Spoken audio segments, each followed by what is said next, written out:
আসসালামু আলাইকুম আমার দুষ্টু মিষ্টি আপুমনি আর ভাইয়ারা। তোমরা সবাই কেমন আছো? আশা করি তোমরা সবাই অনেক ভালো আছো। আলহামদুলিল্লাহ, আমিও তোমাদের দোয়া আর ভালোবাসায় অনেক অনেক ভালো আছি। আজকে তোমাদেরকে নিয়ে যাব এমন একটি জায়গায় যেখানে নাকি আমি নিজেও প্রথম যাচ্ছি। আশা করি আমার আজকের ভিডিওটি তোমাদের কাছে ভালো লাগবে।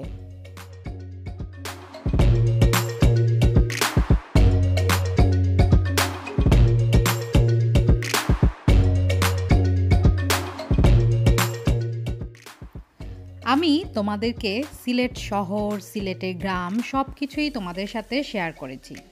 সিলেট, মৌলভীবাজার এবং হবিগঞ্জ তিনটি বিভাগই আমি তোমাদেরকে দেখিয়ে দিয়েছি। আজকে তোমাদেরকে আমি দেখাবো সুনামগঞ্জ। সুনামগঞ্জে কিন্তু আমি নিজেও প্রথম যাচ্ছি। আশা করি তোমাদের কাছে ভালোই লাগবে। তোমরা তো জানোই সুনামগঞ্জ মানেই হচ্ছে হাওর বাওর টিলা আর পাহাড় পর্বত ঘেরা খুব সুন্দর একটি পরিবেশ। চারিদিকটা খুবই শান্ত, চারিদিকে পানি পানি পানি, পাহাড় আর বড় বড় টিলা, দেখতে খুবই ভালো। তোমরা যদি কখনো সুনামগঞ্জে ঘুরতে আসো তাহলেই বুঝতে পারবে সুনামগঞ্জটি কত সুন্দর।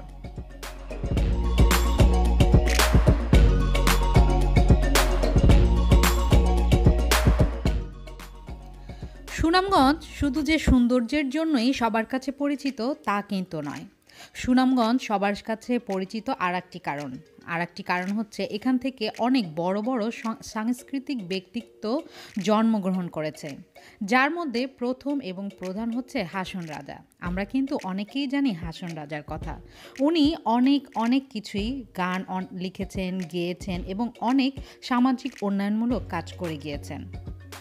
হাসন রাজার একটি গান আমার কাছে খুবই ভালো লাগে, আর সেই গানটি হচ্ছে নেশা লাগিল রে বাঁকা দুই নয়নে, নেশা লাগিল রে, নেশা লাগিল রে বাঁকা দুই নয়নে, নেশা লাগিল রে। কেমন লেগেছে তোমাদের কাছে? আসলে হাসন রাজার এই গানটি আমার খুবই প্রিয়। এছাড়াও সুনামগঞ্জে আরেকজন খুব কীর্তিমান একজন মানুষ জন্মগ্রহণ করেছিলেন, তার নাম আমরা অনেকেই জানি। উনি হচ্ছেন আব্দুল করিম। ওনার গানগুলো কিন্তু খুবই জনপ্রিয়। ওনারও একটি গান আমি তোমাদের জন্য গেয়ে শোনাচ্ছি। আমার মাটির পিঞ্জিরার সোনার ময়না রে, তোমারে পুষিলাম কত আদরে।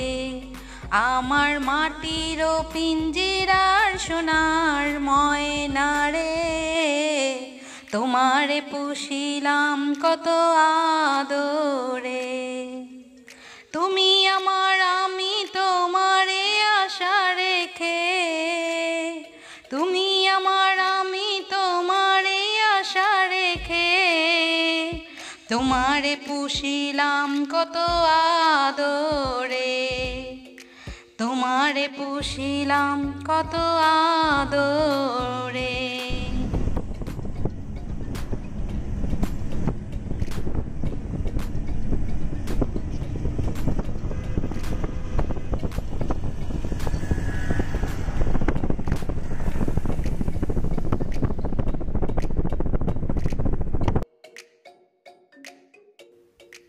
সুনামগঞ্জ সম্পর্কে অল্প একটু তোমাদেরকে তথ্য দিয়ে দিলাম, আর সুনামগঞ্জের বিখ্যাত দুটি মানুষের কথা বললাম, সাথে গেয়ে দিলাম তাদের পছন্দের দুটি গান।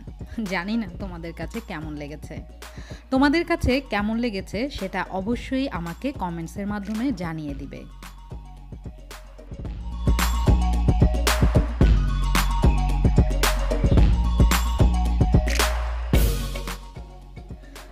সুনামগঞ্জে যাওয়াটা হয়েছিল আমাদের হঠাৎ করেই। আর সুনামগঞ্জে যাওয়ার কারণটা হচ্ছে সুনামগঞ্জ ছাতকের যে বিশিষ্ট ব্যবসায়ী রয়েছেন কয়েস ভাইয়ার দাওয়াতের জন্যই আমাদের ওখানে যাওয়া। ঢাকা থেকে আমার উনির ইডি স্যার এবং ওনার ফ্যামিলি এসেছিলেন। তোমরা জানো আমার কিন্তু ঢাকায় যাওয়ার কথা ছিল, কিন্তু ইডি স্যার আর ওনার ফ্যামিলি আসার কারণে আমরা আর ঢাকা যাইনি। তো এটা শুনে আপু আমাদেরকে নিয়েই গিয়েছিলেন সুনামগঞ্জে। আপু খুবই ভালো। আপু হচ্ছেন এই ইডি স্যারের ওয়াইফ। উনি অনেক অনেক অনেক ভালো। মানুষ যে এত ভালো হতে পারে ওনাকে না দেখলে বোঝাই যায় না। ওই যে দেখতে পারছো, পিঙ্ক ড্রেস পরে বসা আপু অনেক গল্প করে আমাদের সবাইকে অনেক হাসিয়েছেন। আর এই যে এখানে দেখতে পাচ্ছ, উনি হচ্ছেন কয়েস ভাই। অনেকেই হয়তো যারা নাকি তোমরা সুনামগঞ্জের আছো তারা ওনাকে খুব ভালো করে চেনো। আর এই যে ভাবি টেবিল রেডি করছেন, টেবিলের সাজগুজ দেখে তোমরা বুঝতেই পারছো এখানে কত আয়োজন। এখানে মাছের ভর্তা, এখানে কই মাছ ভাজা, রুই মাছ, বোয়াল মাছ, ছোট মাছ, মাগুর মাছ, ফুলকপির দোলনা থেকে শুরু করে ডিম, দেশি মুরগি, গরুর মাংস ভুনা সহ আরও অনেক অনেক আইটেম করেছেন ভাবি আমাদের জন্য।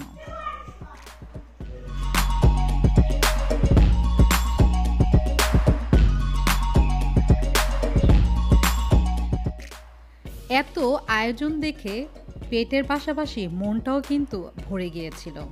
আসলে ভাবির হাতে জাদুও রয়েছে। এতগুলো আইটেম উনি রান্না করেছেন আর প্রতিটা আইটেমই খুবই ইয়াম্মি। এই যে দেখতে পাচ্ছ এটা হচ্ছে পাবদা মাছ ভুনা। আসলে সব কিছুই খুব টেস্টি আর ইয়াম্মি ছিল। আর সবচেয়ে বেশি ভালো লেগেছে এভাবে টেবিল ভরে সাজিয়ে দেয়াতে। আর এই যে দেখতে পাচ্ছ উনি হচ্ছেন রাজ্জাক ভাইয়া, মানে কয়েস ভাইয়ার ছোট ভাই।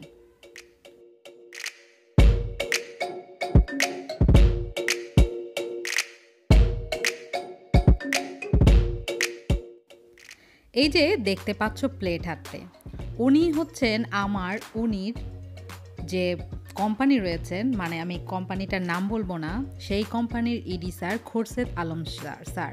উনি এসেছিলেন ওনার ফ্যামিলি নিয়ে, ওনার এক ছেলে এবং এক মেয়ে, এবং সাথে ছিল ওনার ফ্রেন্ড গাজীপুরের বিশিষ্ট ব্যবসায়ী।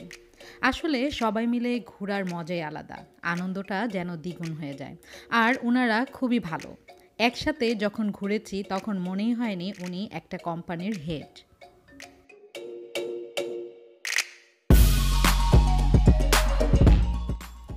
এই যে দেখতে পাচ্ছ, তোমরা যারা নাকি সিলেটের তারা দেখেই বুঝতে পেরেছো এটি কি। এটি হচ্ছে সিলেটের ঐতিহ্যবাহী বিন্নি চালের ভাত। আর এই যে রয়েছে গুড়, এই গুড় দিয়ে বিন্নি চালের ভাত দিয়ে আর এই দুধ দিয়ে খাওয়ার মজাই আলাদা। ওরা খুব শখ করে খায়। আমার মেয়ে এই প্রথম এই টেস্টটি নিয়েছে, ওই যে দেখো ও খাচ্ছে। আমার কাছে আসলে দেখতেই ভালো লাগে। আমি মিষ্টিটা খুব কম পছন্দ করি, তাই আমি এটা থেকে দূরেই ছিলাম।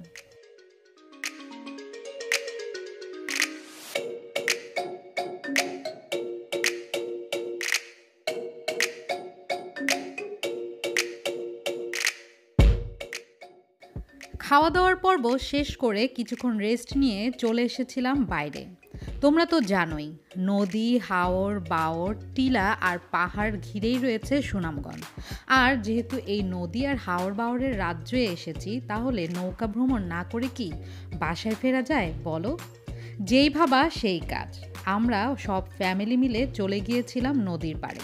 এই যে দেখতে পাচ্ছ এখানে রয়েছে 4টি ফ্যামিলি। আমাদের ফ্যামিলি, ইডি ভাইয়ার ফ্যামিলি, কয়েস ভাইয়ার ফ্যামিলি আর আমাদের ইডি ভাইয়ার ফ্রেন্ডের ফ্যামিলি।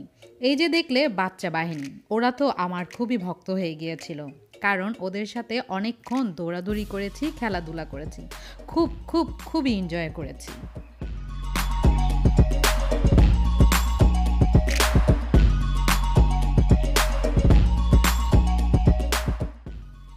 এখন এক এক করে বোর্ডে উঠার পালা।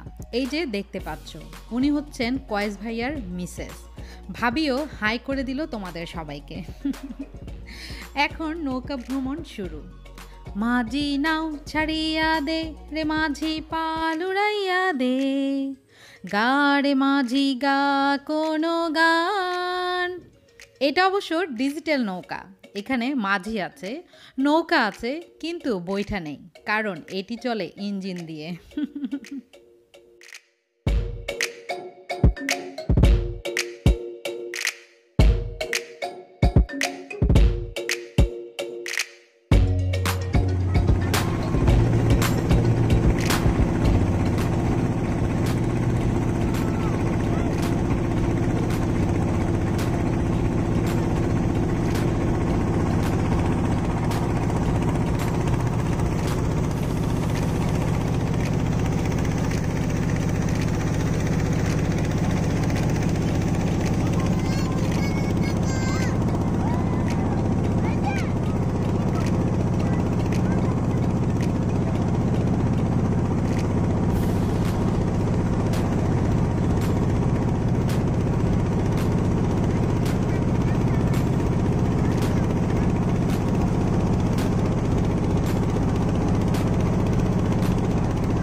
ডিজিটাল নৌকা ভ্রমণ করব, বৈঠাবিহীন নৌকার শব্দ শোনাবো না, সেটা কি সম্ভব? বোর্ডের শব্দ তো শুনতেই পেলে, সেই সাথে ঢেউটাও দেখতে পেলে। আমার কাছে খুবই ভালো লাগছিল। ঠান্ডা ঠান্ডা কুলকুল পরিবেশে সবাই মিলে। বাচ্চারা খুবই এনজয় করছিল। তাদের মজা দেখে তো আমারও খুব মজা লাগছিল। তবে আমার পানি ধরতে খুব ইচ্ছে করছিল, কিন্তু পারলাম না পানি ধরতে। কারণ আমি বড় বাচ্চা যদি পানি ধরি, তাহলে এখানে ছোট ছোট যতগুলো বাচ্চা রয়েছে তারা সবাই পানি ধরবে। সেই জন্য আর ধরা হলো না, দেখে দেখেই নিজের মনটাকে শান্ত করতে হলো।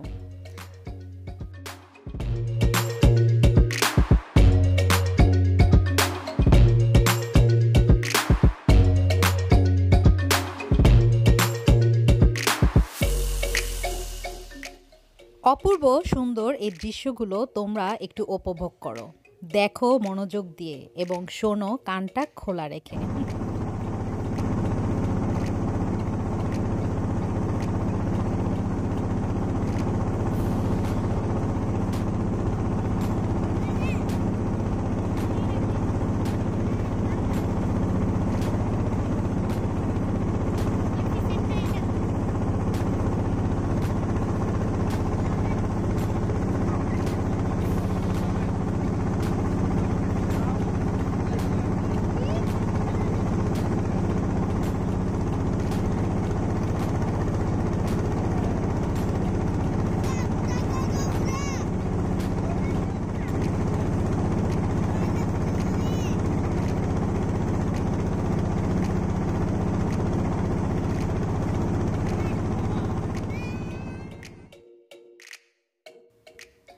পানির কলকল শব্দ আমার কাছে খুবই ভালো লাগে, একটি অন্যরকম ছন্দের মতো মনে হয়।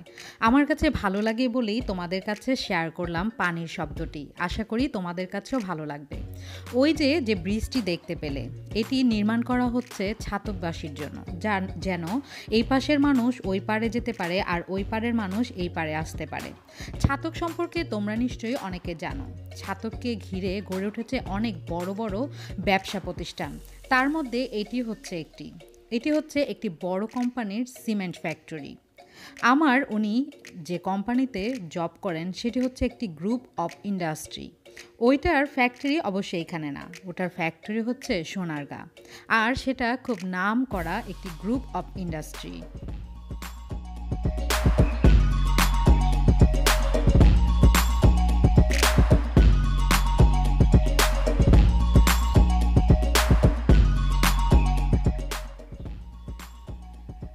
সিমেন্টের এই ফ্যাক্টরি দূর থেকে দেখতে আমার কাছে খুবই ভালো লাগছিল। আসলে আমার কাছে সব সময় এমন ফ্যাক্টরি, বিজনেস সম্পর্কে কথা, বিজনেস জাতীয় সব কিছু দেখতে এবং শুনতে খুবই ভালো লাগে। জানি না ছোটবেলা থেকে আমি এমন। দেখো তোমাদের কাছেও নিশ্চয়ই ভালো লাগছে। কত কিছু দিয়ে যে বানিয়েছে এটি, ও বাপরে!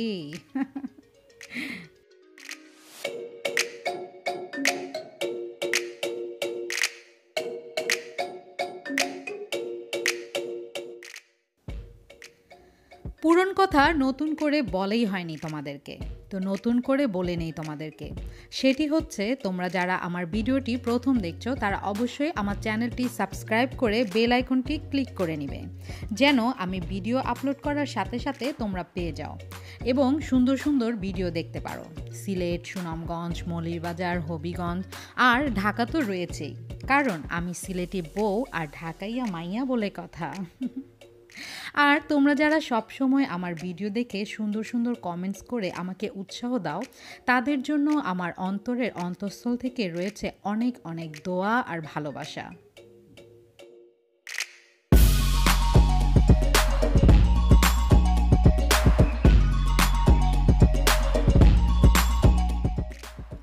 নদীতে বোট ভ্রমণ করতে কার না ভালো লাগে, তবে এই ভ্রমণটা বেশি আনন্দময় হয়েছিল কারণ এখানে আমরা সবাই ছিলাম। আসলে সবাই মিলে ঘুরে বেড়াতে যেমন ভালো লাগে, তেমনি অনেক বেশি আনন্দময় হয়ে যায় সেই ভ্রমণটা। এই যে দেখো, চলন্ত বোর্ডে আমার ছেলে কত দুষ্টুমি করছে, ওর কিন্তু একদম ভয় নেই। আসলে আমরা চলার পথে যদি সবাই সবার সাথে এভাবে মিলেমিশে একসাথে চলি, তাহলে কিন্তু আমাদের জীবনের চলার পথটা সহজ, সুন্দর আর আনন্দময় হয়ে যাবে।